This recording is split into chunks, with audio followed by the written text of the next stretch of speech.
Dan to Dan has been an experience. You know what I'm saying? And I've had a lot of fun doing episode reactions on Patreon. The soundtrack is great. The opening is like one of the catchiest pieces of music I've ever heard. But the ending, musically speaking, it's the ending for me. The bass playing and Zutomayo. Oh my God. You already know I have my musical biases, but the band is killer. Now, I only know the short version, the anime version. I've never heard the full version. We're going to do it right now. TAIDADA, Zutomayo. I'm excited. Let's go.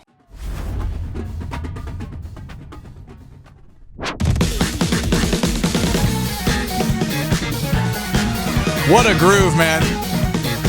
The bass playing is primo. Keyboard line's very cool. Talk about a texture change. Nice vocal flow over the top of that. Beautiful keyboards.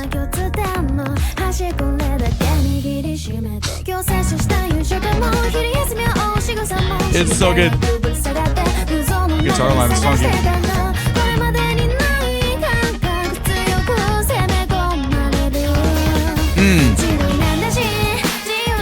Slight halftime groove, very nice. We'll go back and talk about this in a second.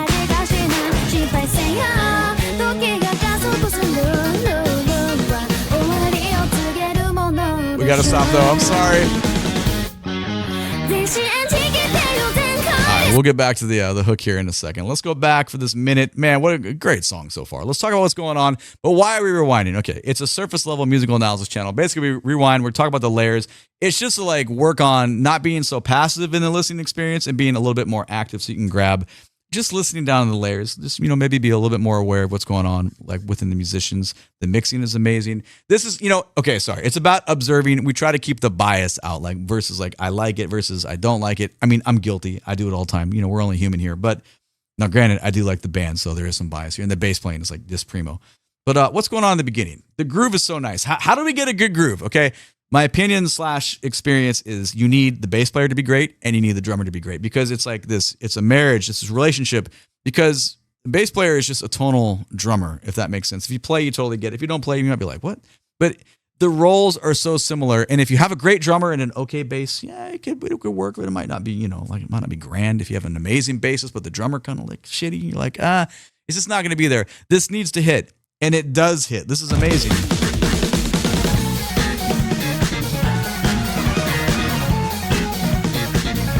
But why? There's always the but why. Let's talk about it. You got the keyboard lick, obviously, is the main voice on top. It has little variations that are in there. It kind of feels almost like a little bebop line, kind of jazz-like. And your ear is going to go to that first, obviously. But if we listen down underneath, my favorite part of this is the bass player kind of navigates with the keyboard line. Like first listen, I thought I was just hearing the same bass line over and over. And then like second listen, I was like, oh, wait a second. That's actually following the layering, how we're kind of the contour of how this is moving through the progression with the keyboard line. And I'm not surprised at all because the band, I've never, it's always been like, you just expect really creative bass stuff happening. And then, again, back up, gonna repeat. And we get kind of a borderline disco, super open, wet hi-hat there. So it's cool. We'll go back one time. We'll let it go on to the next part of the verse here. But I think the best part, the takeaway, is listen how thick and cool that groove is. It's a very unique listen. But then when the verse starts, it's completely it's different. Is there some consistency in the groove? Well, there's a groove there. It's not the same groove, but the groove is just as heavy. So for me, from like appreciating the design, I really, really appreciate it because we drop, the dynamics go down. It's wide open. You go from like electric bass to more of like a synth bass sound. Drums go from drum set to more of like a digital / 808S kind of thing. And it allows and just opens up for the vocalist to be like, just the flow to come out. Oh, but there's a fill. We got to talk about the fill. Hold on. We'll get there. 7-2, here it is. Yeah, okay, before we get into this next group, we got to talk about bar 8. We get da-dee-da-da-da-da-da. We talk about this fill all the time, this rhythm. Basically, this grouping, it's 4 groups of 3, 2 groups of 2. 1, 2, 3, 1, 2, 3, 1, 2, 3, 1, 2, 3, 1, 2, 1, 2, 1. Now, granted, we're not filling. That's the skeleton. That's like everything there. The rhythm that we hear here is 1, 1, 1, 1, 1, 1, 1. But that, you can see where the foundation comes from. It's there, but it's beautiful. And it's not just a drum fill. It's like an ensemble fill. Everyone plays that line, and then it brings us in to that difference. So let's get to Phil, get into the verse.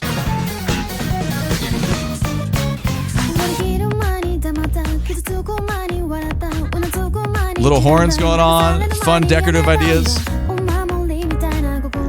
beautiful keyboards.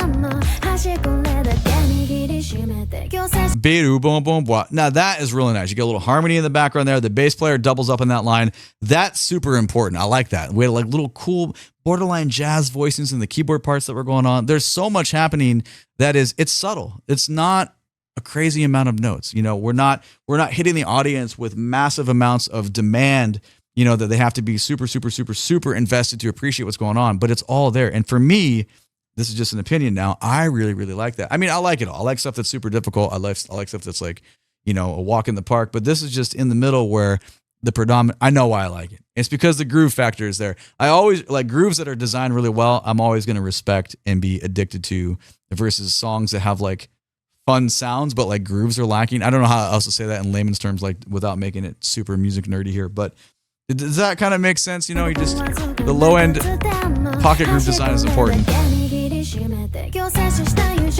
But that guitar line though.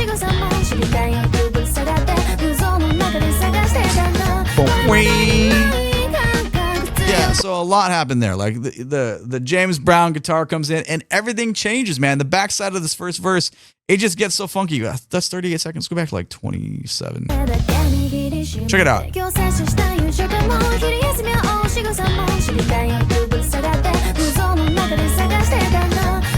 And then a little boom, boing, little bend there because the bass line, the movement kind of goes away. Now that's back to the electric bass player, but they kind of came in the second half of the verse here. But that adds like a layer of contour, a layer of direction that gives it's so funky, so tangible. You're like, oh man, that's like right there. It's very, very, very cool. Also, the other thing, the little vocal harmonies that are happening, very, very tasty. Again.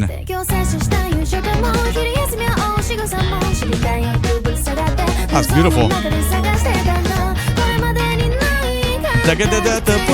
Cool triplet flow there.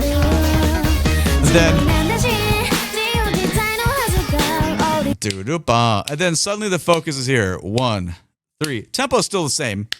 We're still moving here, but it's just an implied halftime groove because the bass player changes the way they're playing. The drummer changes the way they're playing. I mean, you can hear that immediately. 2, ready, 10.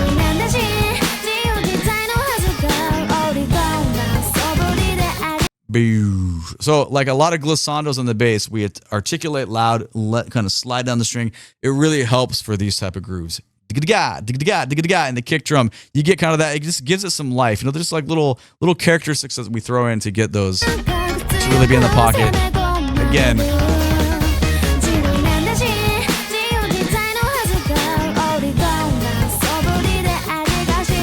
That's beautiful, man.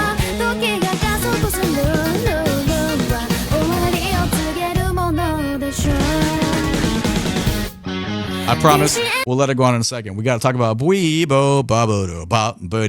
fun. Like that's good stuff to play. That is not a ridiculous line. It's an ensemble line, meaning everyone's playing it.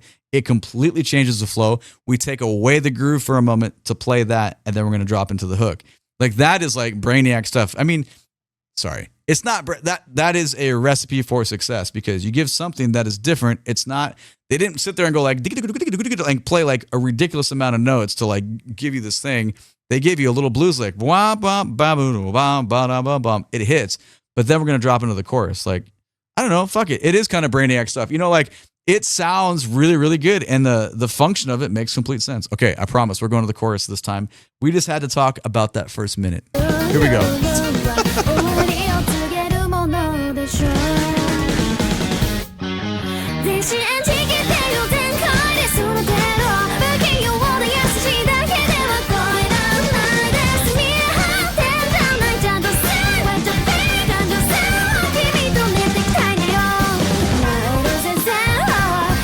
Man.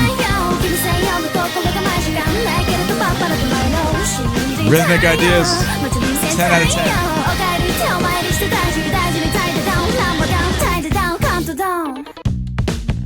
And that's all I know. That's where it stops normally. Okay, this is all going to be new territory. But we're going to go back and talk about the chorus drop, though. It's so cool. In my opinion, the best part, that's 1 minute. Let's just go like a little bit, like 5 seconds before. The best part is all the rhythmic delivery from the vocals. And you know me, I'm always listening down on this channel. We're always talking about instrumental side, what's going on underneath. But you can't deny how like there's so much percussive factors going into the vocal part. And it's really, really cool because it's not easy. I guarantee you, go karaoke that stuff, man. It's not easy.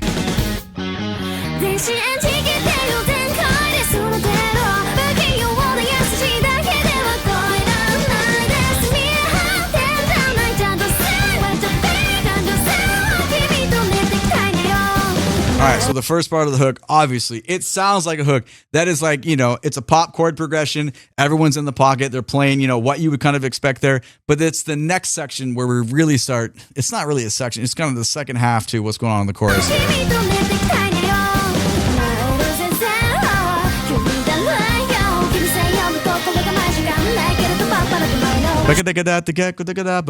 There's a really good use of long notes versus short notes. It's super fun. The bass player and the drummer are just hamming it up here, man. Like this is like definition of like, you want to be in a fun band? Be in this band. Like, can you imagine? Can you imagine?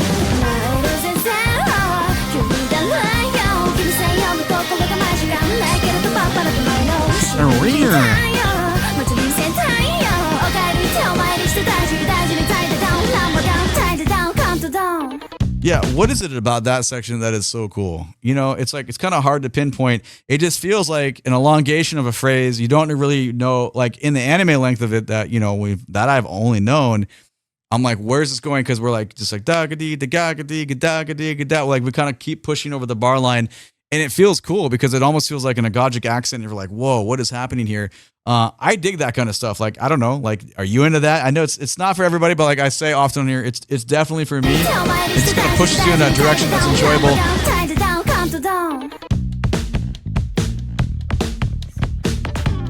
Whoa, snare drum sounds way different.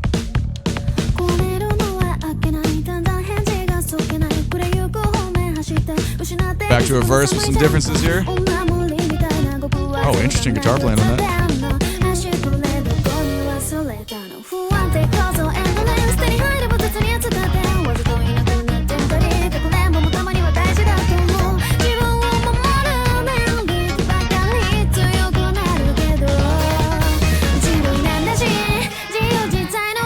Oh, weird. Cool. Nice varieties in all this.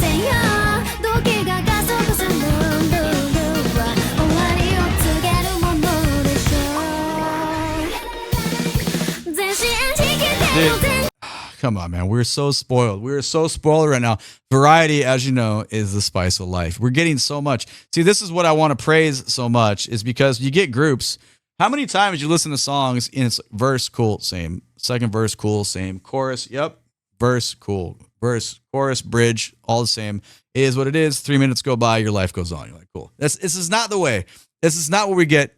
A lot of J-pop songs, a lot of anime-related stuff. There's just a different flavor that's going on in musicianship in Japanese-related music that is really, really, really cool. And I appreciate it greatly from the design aspect, the musicianship aspect. It's really, really nice.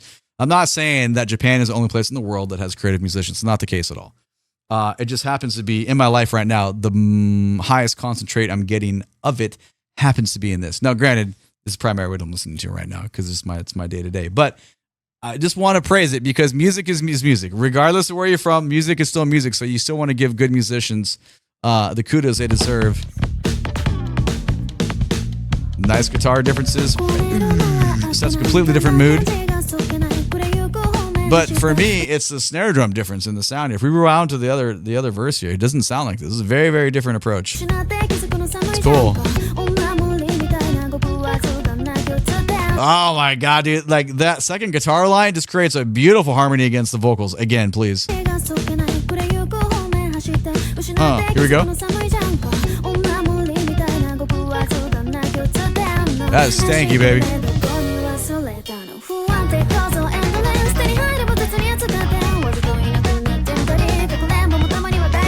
That's way more. I felt like we had a quick Barry sax lick. Hold on. Yeah.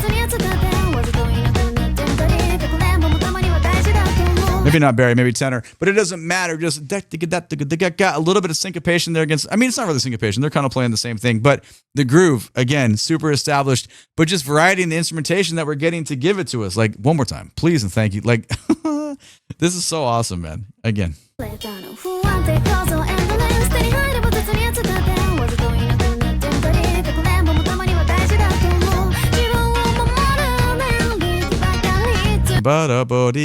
Little bit of difference in the phrasing, maybe from the vocal side, but that's beautiful, right? We want those varieties. I feel like that the intricacy of the sax lick, that the guitar stuff that's going on, the way that was playing with the vocal line gave us such a different experience within like the rhythm of that flow. It's just, man, I don't know. I get nerdy about this.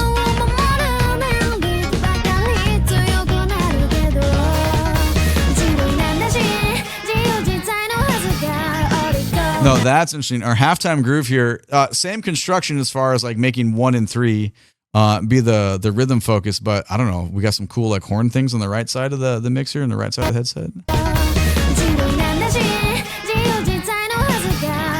Very interesting.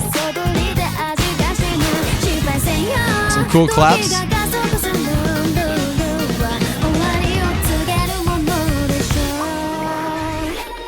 Massive variety in the fill. Remember that blues lick we talked about earlier? We get it again, but it's not it at all. It's completely taken on a different characteristic. Let's grab this part.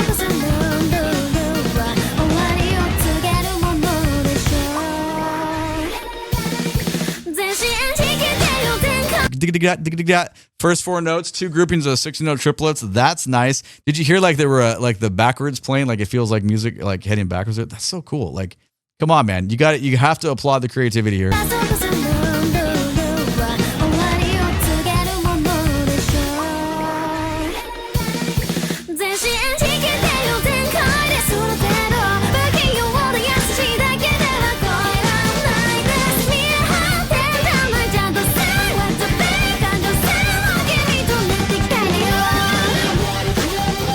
Oh, cool.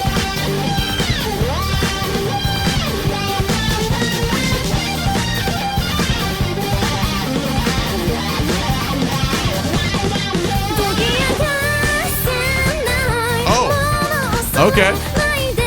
We're going to go out this way. Ah, the piano playing, man.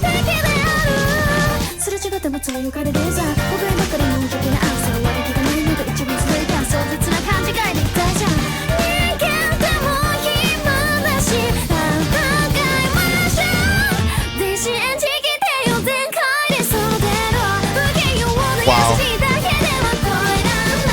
We'll go back in a second.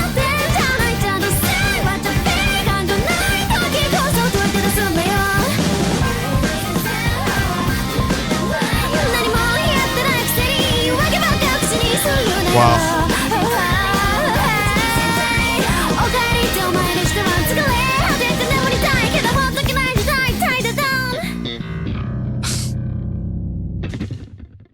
Sound like Primus at the end. I love it. Okay, man, I know I keep saying the same stuff, but how can you not? Like, it's the amount of variety. It's all the musical ideas surrounding themes, okay? Theme and varieties, like, theme and variables here.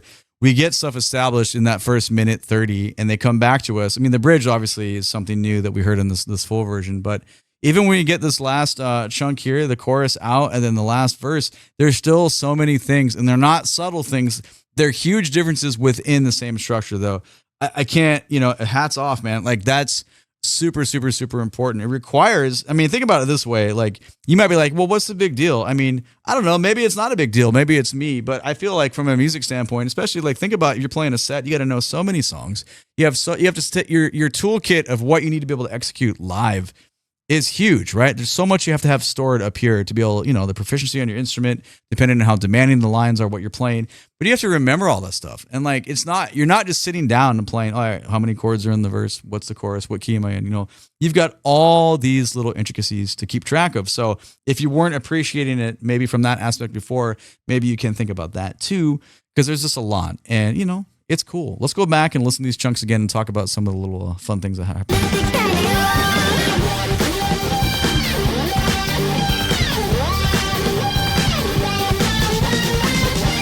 we thinking keyboard feature or guitar feature? Because sometimes when they're that saturated with effects, they kind of have a similar.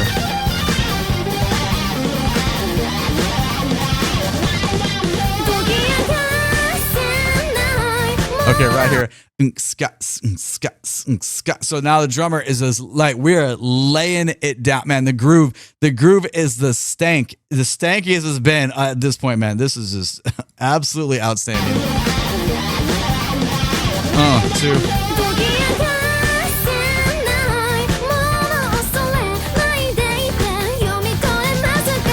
It's the decorative options from the piano underneath. We're borderline going to church here, man. The bass line's in the pocket. Now, we're not playing a lot of notes. It's just that little shift. It's the drummer making that little shift that, for me, just really unlocks where we're going. Let's grab it again, please and thank you.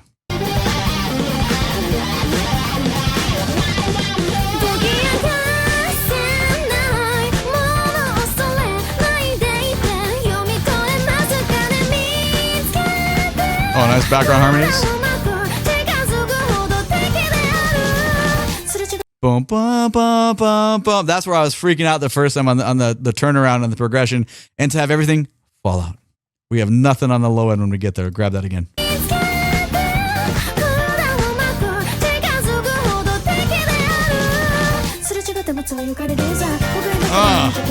So good.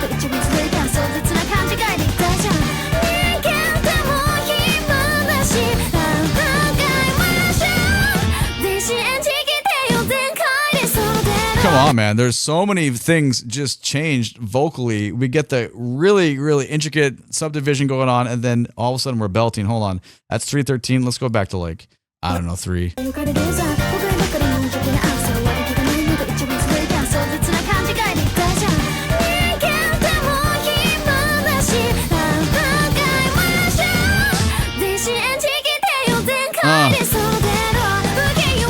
Talk about ensemble hits.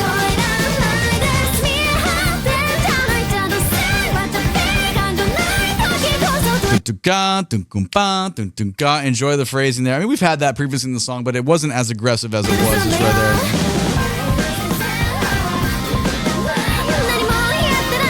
And now we're full velocity.